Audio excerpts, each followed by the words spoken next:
Genesis 8 through 11.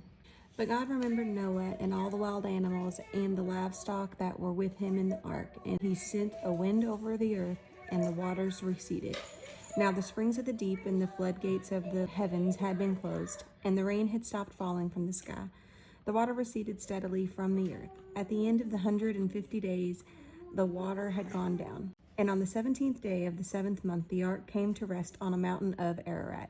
The waters continued to recede until the 10th month, and on the first day of the 10th month, the tops of the mountains became visible. After 40 days, Noah opened a window he had made in the ark and sent out a raven, and it kept flying back and forth until the water had dried up from the earth. Then he sent out a dove to see if the water had receded from the surface of the ground. But the dove could find nowhere to perch because there was water all over the surface of the earth, so it returned to Noah in the ark. He reached out his hand and took the dove and brought it back to himself in the ark. He waited 7 more days and again sent out a dove from the ark. When the dove returned to him in the evening, there its beak was a freshly plucked olive leaf. Then Noah knew that the water had receded from the earth. He waited 7 more days and sent the dove out again, but this time it did not return to him. By the first day of the 1st month of Noah's 601st year, the water had dried up from the earth. Noah then removed the covering from the ark and saw that the surface of the ground was dry. By the 27th day of the 2nd month, the earth was completely dry. Then God said to Noah, "Come out of the ark, you and your wife and your sons and their wives. Bring out every kind of living creature that is with you, the birds, the animals, and all the creatures that move along the ground, so they can multiply on the earth and be fruitful and increase in number on it."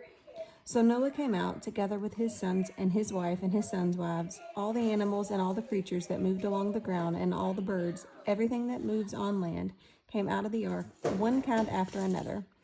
Then Noah built an altar to the Lord, and taking all of the clean animals and clean birds, he sacrificed burnt offerings on it. The Lord smelled the pleasing aroma and said in his heart, "Never again will I curse the ground because of humans, even though every inclination of the human heart is evil from childhood.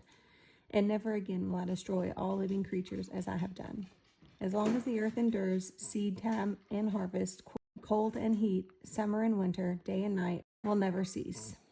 Then God blessed Noah and his sons, saying to them, "Be fruitful and increase in number and fill the earth.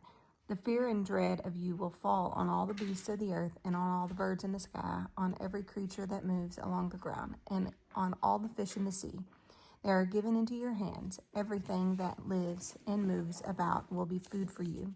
Just as I gave you the green plants, I now give you everything. But you must not eat meat that has its lifeblood still in it. And for your lifeblood, I will surely demand an accounting. I will demand an accounting from every animal and from each human being too. I will demand an accounting for the life of another human being. Whoever sheds human blood, by humans shall their blood be shed.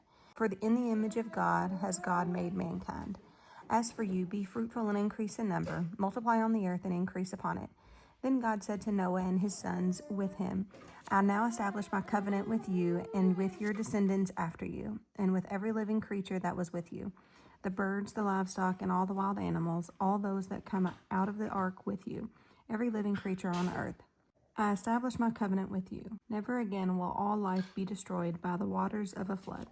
Never again will there be a flood to destroy the earth." And God said, "This is the sign of the covenant I am making between me and you and every living creature with you, a covenant for all generations to come. I have set my rainbow in the clouds, and it will be the sign of the covenant between me and the earth. Whenever I bring clouds over the earth and the rainbow appears in the clouds, I will remember my covenant between me and you and all living creatures of every kind. Never again will the waters become a flood to destroy all life. Whenever the rainbow appears in the clouds, I will see it and remember the everlasting covenant between God and all living creatures of every kind on the earth." So God said to Noah, "This is the sign of the covenant I have established between me and all life on the earth." The sons of Noah who came out of the ark were Shem, Ham, and Japheth. Ham was the father of Canaan. These were the 3 sons of Noah, and from them came the people who were scattered over the whole earth.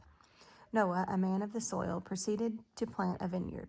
When he drank some of its wine, he became drunk and lay uncovered inside his tent.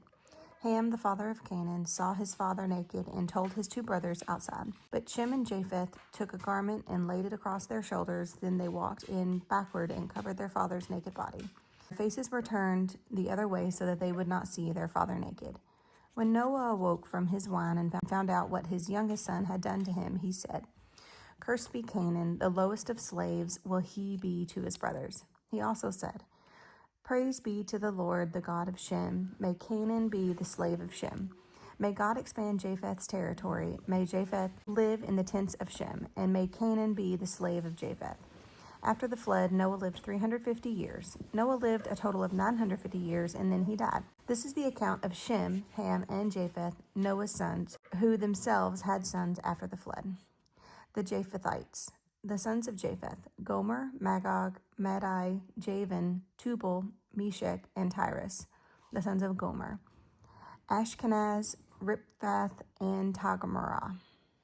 The sons of Javan: Elisha, Tarshish, the Kittites, and the Rodanites. From these, the maritime peoples spread out into their territories by their clans within their nations, each with its own language.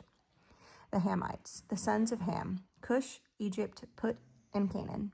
The sons of Cush: Seba, Havilah, Tabta, Ramah, and Septica. The sons of Ramah: Sheba and Dedan. Cush was the father of Nimrod, who became a mighty warrior on the earth. He was mighty hunter before the Lord. That is why it is said, like Nimrod, a mighty hunter before the Lord. The first centers of his kingdom were Babylon, Uruk, Akkad, and Calneh in Shinar. From that land he went to Assyria, where he built Nineveh, Rehoboth, Calhah, and Resen, which is in between Nineveh and Calah, which is in the great city. Egypt was the father of the Ludites, Anamites, Lehabites, Naphtalites, Pathrasites, Caslahites, from where the Philistines came, and Caphtorites. Canaan was the father of Sidon, his firstborn, and of the Hittites, Jebusites, Amorites, Girgashites, Hivites, Arkites, Sinites, Arvadites, Zemarites, and Hamathites. Later, the Canaanite clans scattered, and the borders of Canaan reached from Sidon toward Gerar as far as Gaza, and then toward Sodom, Gomorrah, Admah, and Zebim as far as Lasha. These are the sons of Ham by their clans and languages in their territories, and sons were also born to Shem, whose older brother was Japheth. Shem was the ancestor of all the sons of Eber. The sons of Shem: Elam, Asher, Arphaxad, Lud, and Aram. The sons of Aram: Uz, Hul, Gether, and Meshech. Arphaxad was the father of Shelah, and Shelah was the father of Eber. 2 sons were born to Eber. One was named Peleg, because in his time the earth was divided. His brother was named Joktan. Joktan was the father of Almadad, Shelaph, Hazarmaveth, Jerah, Haradam, Uzal, Diklah, Obal, Abimiel, Sheba, Ophir, Havilah, and Jobab. All these were the sons of Joktan. The region where they lived stretched from Mesha toward Sephir in the eastern hill country. These are the sons of Shem by their clans and languages, in their territories and nations. These are the clans of Noah's sons according to their lines of descent within their nations. From these the nations spread out all over the earth after the flood. Chapter 11. Now the whole world had one language and a common speech. As people moved eastward, they found a plain in Shinar and settled there. They said to each other, Come, let us make bricks and bake them thoroughly. They used brick instead of stone and tar for mortar. Then they said, Come, let us build ourselves a city with a tower that reaches into the heavens, so that we may make a name for ourselves. Otherwise we will be scattered over the face of the whole earth. But the Lord came down to see the city and the tower where the people were building. The Lord said, If as one people, speaking the same language, they have begun to do this, then nothing they plan to do will be impossible for them. Come, let us go down and confuse their languages so they will not understand each other.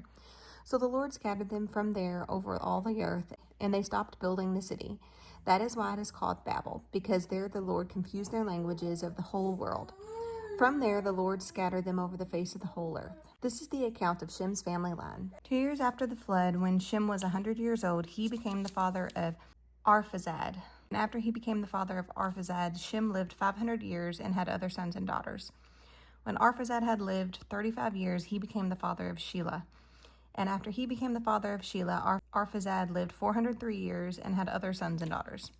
When Shelah had lived 30 years, he became the father of Eber. And after he became the father of Eber, Shelah lived 403 years and had other sons and daughters. When Eber had lived 34 years, he became the father of Peleg. And after he became the father of Peleg, Eber lived 430 years and had other sons and daughters. When Peleg had lived 30 years, he became the father of Reu. And after he became the father of Reu, Peleg lived 209 years and had other sons and daughters. When Reu had lived 32 years, he became the father of Serug. And after he became the father of Serug, Reu lived 207 years and had other sons and daughters. When Serug had lived 30 years, he became the father of Nahor. And after he became the father of Nahor, Serug lived 200 years and had other sons and daughters. When Nahor had lived 29 years, he became the father of Terah. And after he became the father of Terah, Nahor lived 119 years and had other sons and daughters.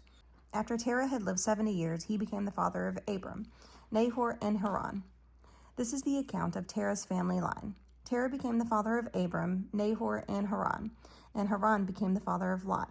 While his father Terah was still alive, Haran died in Ur of the Chaldeans in the land of his birth. Abram and Nahor both married. The name of Abram's wife was Sarai, and the name of Nahor's wife was Milcah. She was the daughter of Haran, the father of both Milcah and Iscah. Now Sarai was childless because she was not able to conceive. Terah took his son Abram, his grandson Lot of Haran, and his daughter-in-law Sarai, the wife of his son Abram, and together they set out from Ur of the Chaldeans to go to Canaan.